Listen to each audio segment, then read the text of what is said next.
नमस्कार, स्वागत है आप सभी का प्राइम डिबेट में। मैं हूं आपके साथ हेमंत कुमार। आज का मुद्दा है गिरफ्तारी पर बयान, चुनावी घमासान।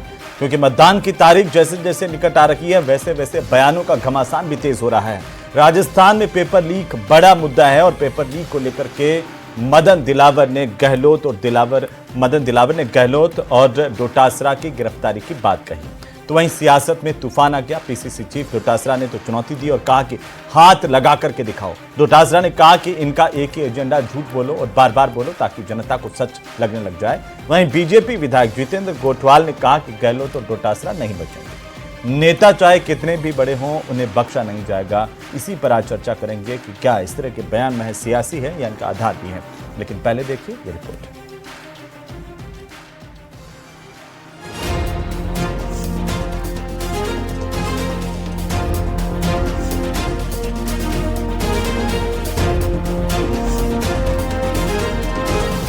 24 का महासंग्राम, तेज हुआ जुबानी घमासान।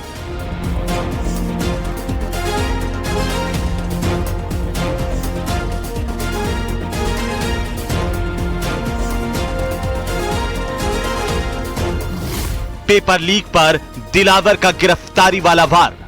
पेपरों को बेचा था, लाखों करोड़ में कमाए और आज कांग्रेस कहीं कई दर्जनों लोग जेल की सीटों में बंद हैं और 500 से ज्यादा लोग और जाने वाले हैं।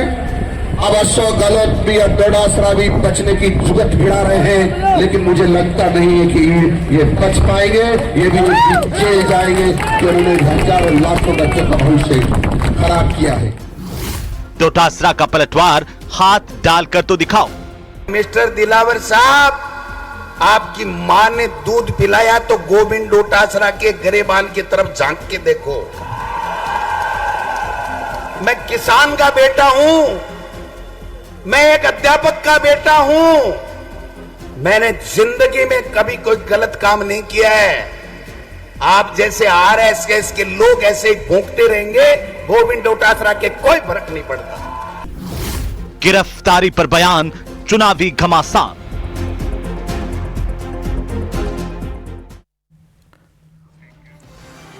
तो बीजेपी की ओर से गिरफ्तारी वाले बयान को लेकर के कांग्रेस ने पलटवार किया है और इस पर सियासी घमासान शुरू हो गया है। इसी को लेकर आज चर्चा करेंगे। प्रदेश की सबसे बड़ी चर्चा के लिए हमारे साथ बड़ा पैनल मौजूद है। सबसे पहले मैं परिचय करवा दूं, पूजा कपिल मिश्रा हमारे साथ हैं, प्रवक्ता भारतीय जनता पार्टी की। साथ ही साथ भरत मेघवाल हमारे साथ हैं, प्रवक्ता कांग्रेस पार्टी के। डॉक्टर मिथिलेश जैमिनी हमारे साथ हैं, वरिष्ठ पत्रकार के तौर पर। आप सभी का बहुत स्वागत है। जैमिनी साहब, सबसे पहले आप से शुरुआत की। आखिर जब भी चुनाव आते हैं तब आरोप प्रत्यारोप का सिलसिला तो तेज होता है, लेकिन सीधे तौर पर किसी को जेल भेजने की बात कहना, क्या इसका कोई धरातल पर आधार आपको लगता है या यह भी यूं ही मंच से दिया गया सियासी हमला है?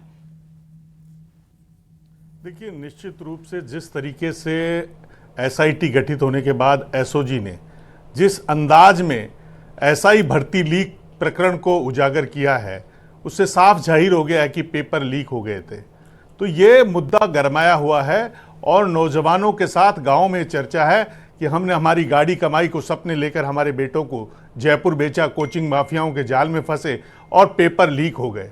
और देखिए, कोई बात जब राख नहीं होती तो धुआं नहीं उड़ता है। आपको याद होगा, एक नारा लगा करता था, भोला थारी पूजा करो, दीजो ऐसो सासरो, बींद चाहे कोई हो, सुसरो हो डोटासरो। ये बात ऐसे नहीं उठती, कलाम का सलाम ऐसे ही नहीं गूंजाता। और यही डोटासरा जी थे शिक्षा मंत्री जब इन्होंने कहा था कि रीट एक महोत्सव है और कोई कहेगा कि रीट की परीक्षा लीक हुई है तो हम जेल में डाल देंगे। आज किसी ने कह दिया तो मिर्ची लगी, लेकिन वो जमाना फिर आपने रीट का पेपर रद्द किया। और आपके आज जो बगल में बैठे हैं सचिन पायलट जी, उन्होंने तो ख्वाजा की चौखट से गर्मी में पसीना बहाया।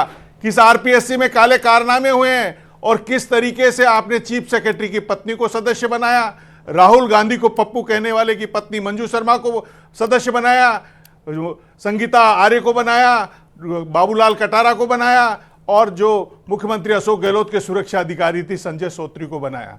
और जो आरपीएससी की हैंडबुक है उसमें साफ लिखा हुआ है कि पेपर बनाने से लेकर अगर पेपर लीक होता है तो उसका आरपीएससी का चेयरमैन है। आपकी सरकार थी, आप जांच करते ना, इसको बयानबाजी से जोड़ के नहीं। ये हजारों नौजवानों के सपनों का क्रंदन है और कई नौजवानों ने फांसी के फंदे पर झूल गए, कई मानसिक रोगी हो गए हैं, आलोक त्यागी और शिव गौतम के गोलियां खा रहे हैं, जरा वो उनसे भी पूछ लीजिए। और इस सरकार ने सीएचओ की भर्ती रद्द की, जबकि खुद कर्मचारी चयन बोर्ड कह चुका था कि इसमें 82% पेपर लीक हो गया। जब डोटासरा जी क्या कर रहे थे, जब सचिन पायलट निकाल रहे थे उनके खिलाफ, आरपीएससी से लेकर जयपुर तक पसीना बहा रहे थे, जब डोटासरा जी को याद नहीं आई कि हमारे नौजवान है, मैं किसान का बेटा हूं, मैं अध्यापक का बेटा हूं। कितने किसानों के बेटों का सपना टूटा, कितने अध्यापकों के बेटों का सपना टूटा, उस दिन ये पीड़ा नहीं आई। तो ये जुबानी जंग के साथ साथ इसमें सबसे बड़ा यह है कि नौजवानों को जिसने एक सरकार इनकी गई है, उसमें सबसे बड़ा कारण पेपर लीक था। और सचिन पायलट ने इनको अवेयर किया था पसीना बहा के। अब आंखों पर पट्टी बांध लो, धृतराष्ट्र हो जाओ, उसका तो कोई अर्थ नहीं है। और अब आप चुनावी फायदा लेने के लिए कि मैं किसान का बेटा हूं, कोई मेरी ओर देख के बताए। तो ईडी आई थी आपके कलाम कोचिंग सेंटर में भी आई थी, आपने कहा मेरा उससे संबंध नहीं है। तो ये तमाम चीजें जो ब्रह्मांड में आप जो शब्द बोलते हैं, ईडी आई थी तो उन्होंने कहा था कि उनके पास से तो कुछ भी ऐसा संदिग्ध बरामद नहीं हुआ। ईडी आई थी, वापस जांच करके चली गई। जी, ईडी वापिस चली गई, लेकिन जो उन्होंने तो कहा था कि मैं तो डरने वाला नहीं हूं, उस वक्त भी कहा था मैं आता हूं। बाकी मेहमानों का भी वो उसी वजह से उनको चुनाव में फायदा हो गया कि वो चुनाव जीत गए, क्योंकि उनके घर में 4 आरएएस है, सारा मैनेजमेंट है, किसी से छुपा हुआ नहीं है। ये आर्टिफिशियल इंटेलिजेंसी का जमाना है, आप कुछ भी करोगे तो आपको पता लगेगा। क्यों आपने डॉक्टर डीपी जारोली को क्लीन चिट दी और क्यों फिर उसके सस्पेंड किया, ये पूछ रहा है ना राजस्थान का नौजवान। मतलब आप ये कह रहे हैं, आप जमीनी साहब आप ये कह रहे हैं कि ये सिर्फ महज एक चुनावी आरोप प्रत्यारोप नहीं है, इसके पीछे बहुत सारी भूमिका धरातल है और जांच होगी तो कई नाम सामने आएंगे। प्रधानमंत्री नरेंद्र मोदी ने लोक विधानसभा चुनाव में कहा था कि सुरेश ढाका अगर पाताल में भी छुपा होगा तो उसे पकड़ कर लाएंगे। और सुरेश ढाका जिस दिन आ गया उस दिन कत्ल की रात है, उस दिन कई नेताओं का जेल जाना तय है। ये पहले ही एसओजी संकेत दे चुकी है, इन्होंने हेल्पलाइन नंबर शुरू नहीं किए। लेकिन वो चुनाव के दौरान जो भी कहा जाता है ना जमीन साहब, वो बाद में चुनाव खत्म होने के बाद में किस तरीके से जाता है वो तो आप बेहतर तरीके से जानते हैं। पिछले लोकसभा चुनाव में क्या राष्ट्रीय जीजा की बात हो रही थी, फिर 5 साल तक वो जीजा गायब हो गए, है ना, ये तो आप जानते ही हैं बेहतर तरीके से। मदन दिलावर कोई सन्यासी नहीं है, इससे वोट यूथ का कन्वर्ट होगा, यूथ को अपने घाव याद आएंगे। मैं आता हूं वापस आ रहा हूं आपके पास में। भरत मेघवाल क्यों, अगर एक भारतीय जनता पार्टी के मंत्री अगर ये कहते हैं कि जेल जाएंगे, उस पे इतनी तिलमिलाहट क्यों है, इतनी बौखलाहट क्यों है? क्या कहीं ना कहीं दाल में कुछ काला है? हेमंत जी, ये उस भारतीय जनता पार्टी के शिक्षा मंत्री है जो शिक्षा मंत्री खुद न जाने कितने केसों से अभी तक कन्विक्टेड है, जिनके ऊपर क्रिमिनल केस चल रहे हैं। ये वो मदन दिलावर जी है जो एक सभा में जाकर कहते हैं कि मैं एक विशेष जाति से आता हूं, उल्टा लटकाकर काट दूंगा। ये वो मदन दिलावर जी है जो एक मंदिर में पूजा करते हुए कहते हैं कि कीड़े पड़ेंगे। एक शिक्षा मंत्री के शब्द होते हैं कि प्लास्टिक के कीड़े पड़े, इनके यहाँ से उनके साथ साथ जितेंद्र गोठवाल ने भी कहा है भरत जी, इनके जो बच्चे हैं, इनके बच्चे जो है वो बीमार हो जाए। तो इनके आरोपों के ऊपर किसी तरह की कोई क्रेडिबिलिटी है नहीं। और रही बात दूसरी, देखिए अभी मिथिलेश जी कह रहे थे और आपने उसका क्वेश्चन भी आपने कहा कि जब इस किसान नेता के घर पर ईडी गई थी, उस बात को 5 महीने हो चुके हैं। 5 महीने बाद क्या हुआ? क्या ईडी कोई जवाब दे पाई? क्या ईडी ये बता पाई कि इनके यहां पर क्या मिला और क्या नहीं मिला? आज राजस्थान प्रदेश के अंदर 25 सीटों के ऊपर जिस तरह का घमासान चला हुआ है, ये भारतीय जनता पार्टी खुद जानती है कि आज ये यहां पर चारों तरफ से मुंह की खाने वाले हैं। इनको जहां 3 महीने में वैसे तो इन्होंने कुछ काम किया नहीं, जो कल डोडासरा जी ने भी कहा कि ये एक सिंगल बता दे कि क्या काम किया हो, लेकिन ये नहीं बताएंगे। कल मोदी जी अगर कोटपुतली की सभा में आते हैं तो वहां 33 मिनट 42 सेकंड के भाषण में आधे से ज्यादा विपक्ष की पार्टियों पर बात करते हैं। अरे भाई 10 साल हो गए आपको, 10 साल में कुछ काम तो गिना देते। और जो मुख्यमंत्री भ्रमण वाले हैं वो मुख्यमंत्री भ्रमण वाले मुख्यमंत्री कोई काम बता देते। एक सिंगल पैसे का टेंडर इन्होंने नहीं किया। पूरे 5 साल तक चुप रहे भरत जी, आप भी तो पूरे 5 साल तक चुप रहे थे, कहते थे कि पेपर लीक माफियाओं पर कार्रवाई कर देंगे, बेनकाब हो जाएंगे। एक के बाद एक पेपर लीक होते रहे, क्या हुआ? आप ये कहते रहे हमने कड़ा कानून बना दिया, उसको लागू कौन करेगा? राजस्थान अब अभी जब गिरफ्तारी हो रही है, देख रहे हैं कितने फर्जी थानेदार थे, आप इन सबको मुख्य धारा में लाने वाले थे। मैं वही आपको बात बता रहा हूं। राजस्थान पूरे देश के अंदर पहला ऐसा राज्य था जहां कानून बनाया गया, और वो कानून सिर्फ और सिर्फ कांग्रेस सरकार के लिए नहीं बनाया गया, उसके बाद राजस्थान की सरकार ने, कांग्रेस की सरकार ने 270 से ज्यादा गिरफ्तारियां करी। मैं पूछना चाहता हूं, उत्तर प्रदेश के अंदर जो पिछले 10 साल से ज्यादा इनकी सरकार है, वहां 60 लाख जब पुलिस कांस्टेबल की भर्ती हुई, दौड़ा दौड़ा कर मारा गया पुलिस वालों ने, युवाओं को दौड़ा दौड़ा कर मारा है। और जो हेल्पलाइन नंबर की बात कर रहे थे, वहां हेल्पलाइन नंबर जब चलाया गया, 1500 से ज्यादा 1500 से ज्यादा वहां पर शिकायतें दर्ज हुई। इतने और सारे आज आपके भी वहां पर योगी आदित्यनाथ जी उसको मानते नहीं है। सुनिए भरत जी, जो कांग्रेस नेता के स्कूल का नाम आया था, वो वहां से पेपर लीक हुआ, उस पर क्या आपकी सरकार ने कार्रवाई की, और जिन जिन लोगों के नाम आए उन पर क्या कार्रवाई की, वो विस्तार से मैं जाऊंगा, बड़ा समय खराब होगा। लेकिन हमारे साथ में प्रवक्ता है भारतीय जनता पार्टी की पूजा जी, चुनाव आते हैं तभी ये जेल भेज देंगे, ये इस तरह की चीजें क्यों होती है? कांग्रेस तो पहले से ही विपक्ष वाले कहते हैं कि जब भी चुनाव आते हैं आप ईडी ले आते हैं, या अरविंद केजरीवाल की गिरफ्तारी को लेकर के भी इन्होंने ये सवाल उठाया कि भाई बाद में भी कर सकते थे गिरफ्तारी। तो अब राजस्थान में अगर आपके मंत्री सीधे तौर पर ये कह रहे हैं कि अशोक गहलोत और डोटासरा जेल जाएंगे, मायने क्या है इसके? हेमंत जी, पहले तो मैं एक भरत जी का जवाब देती हूँ। इन्होंने कहा ये वो शिक्षा मंत्री हैं, बिल्कुल इनके डोटासरा जी वो शिक्षा मंत्री हैं जिनके इनके मुख्यमंत्री ने अशोक गहलोत ने सरेआम शिक्षकों के सम्मान में पूछा। इनके भ्रष्टाचार की कहानी यहीं से पता चलती है कि बताओ आपके ट्रांसफर रिश्वत लेके होते हैं, और जब शिक्षकों का जवाब आया तो दोबारा पूछा, उन्हें कंफर्म किया, हाथ उठाकर सबने कंफर्म किया कि हाँ रिश्वत देनी पड़ती है, तब जाके ट्रांसफर होते हैं। तो इनके शिक्षा मंत्री की लेखनी कहानी यहीं से चालू होती है। उसके बाद क्या किया कांग्रेस ने, क्या किया मुख्यमंत्री ने, जिसको सरेआम इस प्रदेश का भविष्य गढ़ने वाले शिक्षक खुलकर कहते हैं कि ये रिश्वत लेकर, ये पैसा लेकर हमारा ट्रांसफर करते हैं, और ये कार्रवाई की बात करते हैं। भारतीय जनता पार्टी ने अपने घोषणा पत्र को संकल्प पत्र लेकर काम किया। बार बार जब प्रधानमंत्री आए या कोई भी नेतृत्व आए, प्रदेश का नेतृत्व, हमने कहा था कि हम सरकार में जब भी आएंगे, जब जनता हमें लेकर आएगी, आशीर्वाद देगी, तो चुन चुन कर उन युवाओं के सपनों को कुचलने वालों को हम गिरफ्तार भी करेंगे, जेल भी पहुंचाएंगे, और वो पाताल में जाके छुप जाए वहां से भी निकाल कर लाएंगे।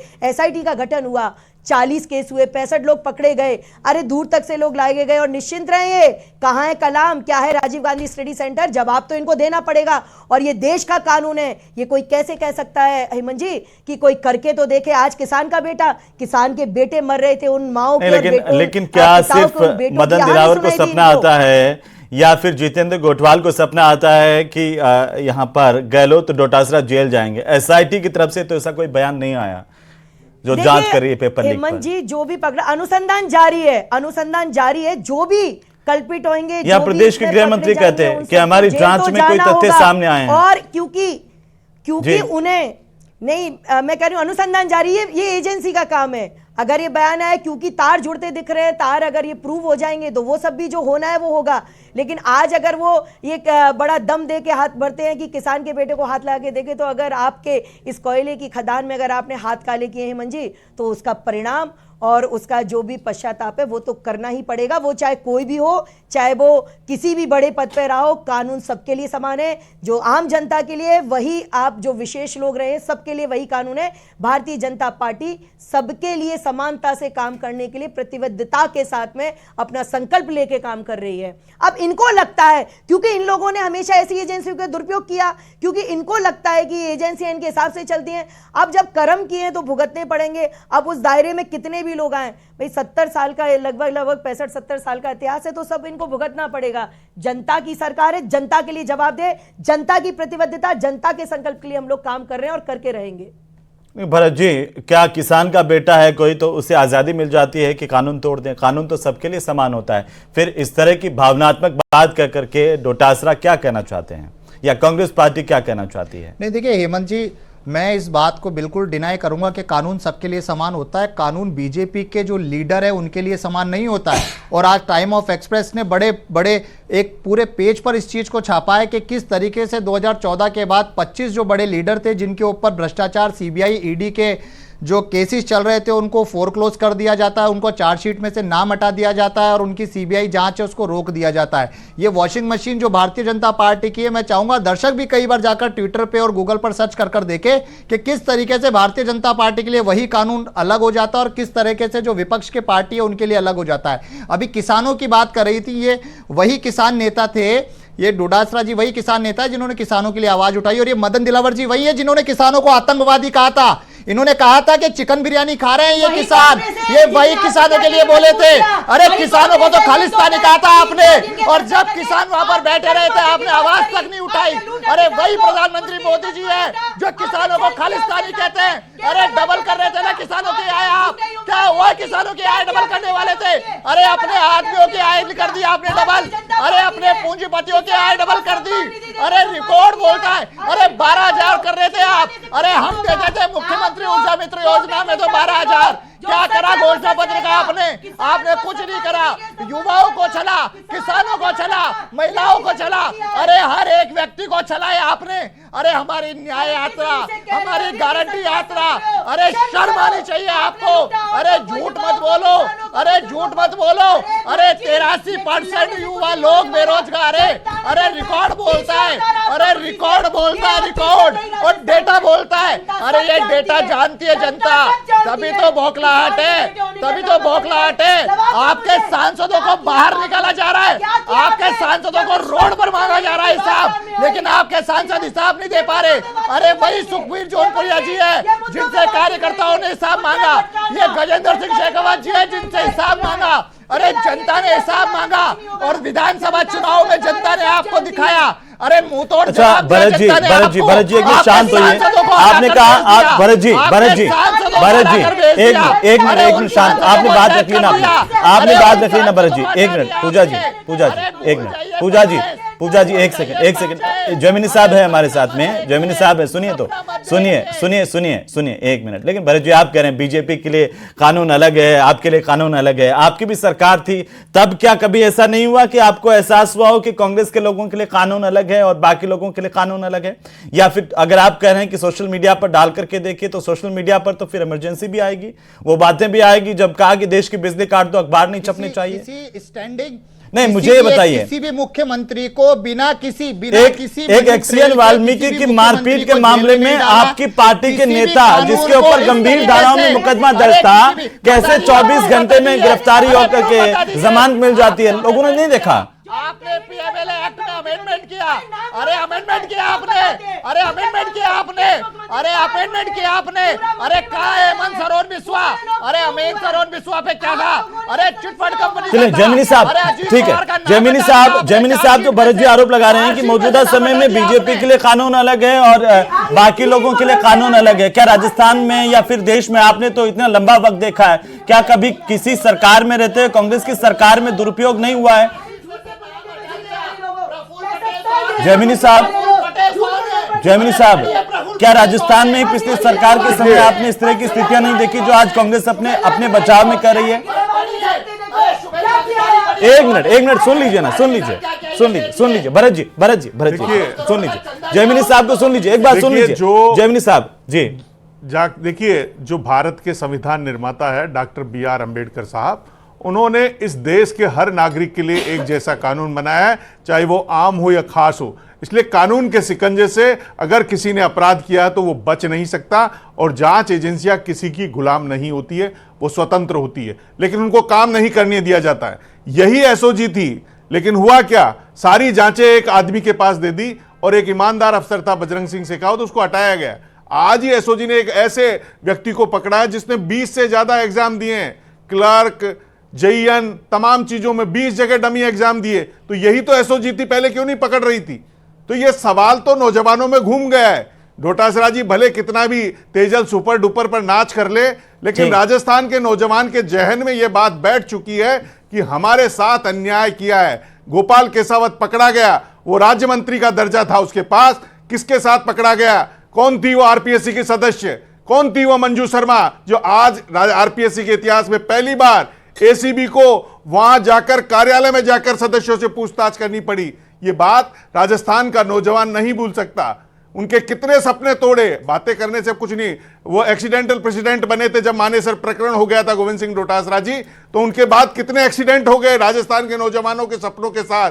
वो भी राजस्थान का नौजवान विधानसभा चुनाव में जवाब ले चुका है और लोकसभा चुनाव में लेगा। और मोदी जी की गारंटी है कि पाताल से भी सुरेश ढाका को लेके आएंगे। भूपेंद्र शारण और सुरेश ढाका के तार जुड़ेंगे तो पूरा राजीव गांधी स्टेडी सर्किल और तमाम लोग बेनकाब होंगे, क्योंकि हनुमान बेनीवाल ने भी जब आरोप लगाया था कि इसके तार सीएमओ तक जाते हैं।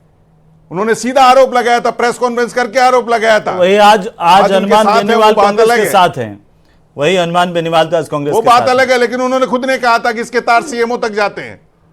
भरत मेघवाल जी, छोटा सा RPS जवाब भंग करने दीजिए। की आपके मांग की अपनों ने बहुत सवाल उठाए इसे लेकर के, आप बीजेपी की बात तो क्या ही करते हैं, लेकिन अपनों के भी बहुत सारे सवाल थे पेपर लीक को लेकर के। कई लोगों ने, आप ही के अपनों ने कहा कि सीएमओ तक तार जाते हैं। अगर आप बीजेपी के कोई नेता कह दें तो उस पर उतना गुस्सा क्यों है? नहीं हेमंत जी, देखिए सबसे पहले तो मैं एक बात को क्लियर कर दूं कि जिस गोपाल केसावत का नाम लिया जा रहा है, उस गोपाल केसावत को कांग्रेस की सदस्यता से बहुत पहले हटा दिया गया था। जब ये कार्य जो भी इन्होंने बताया, जो चीजें हुई, उस समय वो कांग्रेस के सदस्य नहीं थे। पहली चीज वो। दूसरी चीज, आपने बात की पेपर लीक के मामले में। हेमंत जी, पेपर लीक के मामले में राजस्थान की कांग्रेस सरकार ने कार्रवाई की। कोई रातों रात सपना नहीं आ गया था भारतीय जनता पार्टी को कि कौन को गिरफ्तार करना है और कौन को गिरफ्तार नहीं करना। एक सुई कहीं से शुरुआत हुई, लोगों को गिरफ्तारी करने लगे और उसके बाद धीरे धीरे प्रोसेस बढ़ने लगा। और पिछले 6 महीने हो गए, अरे 3 महीने से तो ये पर्ची की सरकार और लेकिन आपकी 5 साल की सरकार में एक शिक्षक सारी परीक्षाओं के अंदर बैठता रहा और आप कह रहे हैं कि सपना नहीं आ गया था। अरे हेलीकॉप्टर में घूमते हैं, हेलीकॉप्टर में। ठीक है पूजा जी एक टिप्पणी की आखिरकार सुनिए पूजा जी मेरा सवाल, पूजा जी क्या ये सिर्फ सियासत की बयानबाजी है पूजा जी? क्योंकि अगर आपको कार्रवाई करनी होती है तो कर ही देते। आपकी भी केंद्र में सरकार रही लगातार। अगर एक राज्य का मुख्यमंत्री, जो तत्कालीन मुख्यमंत्री की बात कर रहे हैं, वो अगर संलिप्तता उनकी थी, एक शिक्षा मंत्री की संलिप्तता थी, तो आप क्यों पहले चुप बैठे रहे? हेमंत जी, परमिशन हमारी सरकार ने आके दी है। अब की सीबीआई कभी भी राज्य में कोई भी कार्रवाई कर सकती है। इन्होंने कराई क्या? विधानसभा में डिनाई कर दिया ना आपने क्या बोला आपके घर आ जाएंगे? अरे आपने क्या बोला आपके घर आ जाएंगे? करिए ना सीबीआई की जांच। अरे सीबीआई के लिए चिल्ला रहे थे ना बार बार, आप विधानसभा में चिल्ला रहे थे ना सीबीआई की जांच। क्या हुआ सीबीआई की जांच का? क्या हुआ सीबीआई की जांच का? भरत जी 1 मिनट बोलने दीजिए ना उनको, उनसे सवाल किया आपने बोल लिया ना। भरत जी आपने बोल लिया, उनको सुन लीजिए, थोड़ा सुन लीजिए, वो जवाब दे रही हैं, आप ही के आरोपों का जवाब दे रही हैं जी। तार आपके नेताओं तक आ रहे हैं, कैसे आगे एक परिवार के 5-5 बच्चे टॉपर होकर। अरे पढ़िए ये धार्मिक सद्भावना मत बिगाड़िए। अरे पढ़ाई करिए। मुख्यमंत्री का बेटा कलेक्टरों की मीटिंग नहीं लेता, मुख्यमंत्री का बेटा कलेक्टरों की मीटिंग नहीं लेता। भरत जी आपने बोल लिया ना, बोल लिया ना, बीच में तो मत बोलिए, उनको बोलने तो दीजिए। हेमंत जी कलेक्टरों उनको बोलने तो दीजिए। हमारे में मुख्यमंत्री के बेटे कलेक्टरों की मीटिंग नहीं लेते, यहाँ पे मुख्यमंत्री जी का बेटा कलेक्टरों की मीटिंग लेता है। संवैधानिक पद नहीं है मुख्यमंत्री जी के बेटे के पास जो कलेक्टरों की मीटिंग ले लेते हैं। अरे पढ़ के आइए, पढ़कर आइए। जिस सब कोरोना में 3 दिन बैठा था, आपके चलता शीर्ष नेतृत्व जो पीएम को अपने उंगली बनना चाहता हो, कुछ भी बोल रहे हो, कुछ ये 2 लोगों की सरकार है, 2 लोगों की। एक मिनट भरत मेघवाल, एक मिनट शांत होइए, ऐसे नहीं होगा, शांत होइए। पूजा जी को जवाब देने दीजिए। पूजा जी, कहीं ऐसा तो नहीं है कि नागौर में ज्योति मिर्धा का बयान जो है वो नुकसान पहुंचा रहा था, उससे ध्यान भटकाने के लिए आपके नेताओं की तरफ से कह दिया कि डोटासरा और सीएम जेल, वहां के तत्कालीन सीएम जेल जाएंगे?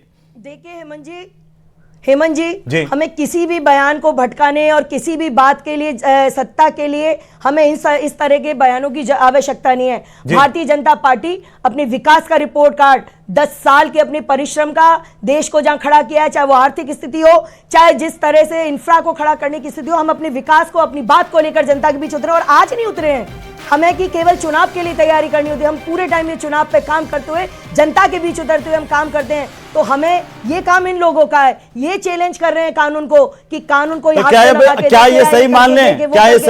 जो कह रहे हैं, हमें जो दिलावर साहब कह रहे हैं वो सही मान लें? गहलोत तो डोटासरा जेल जाएंगे, ये सही मान लें?